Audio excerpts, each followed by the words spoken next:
25th of February, 2024, in protest against a US-sponsored genocidal war, as bombs were falling and exploding all around, burning up the bodies of the children on the ground, huddling in tents and just waiting to die. This young man could no longer stand to hear the cries.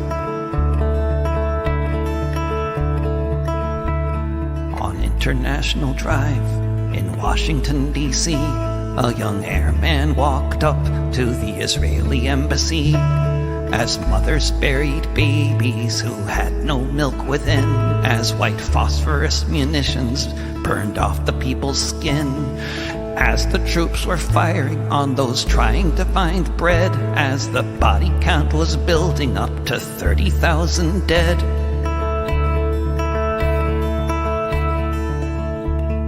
Dressed in his fatigues, there on Embassy Row, he announced into the camera this was where he'd meant to go, an act of desperation and one designed to share the horrors of the crimes being committed over there, like a mirror to the world, so no one could look away from what's happening in Gaza every minute of each day.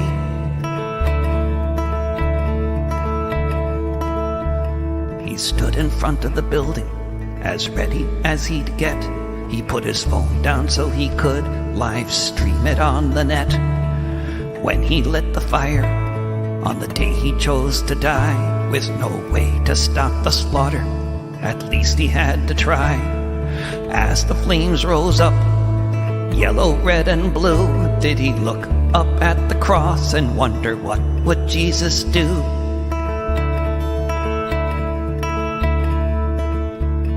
The Secret Service came to point a gun at Aaron's face. The airman didn't move, he just stood in place. He'd come to make a spectacle, that was understood.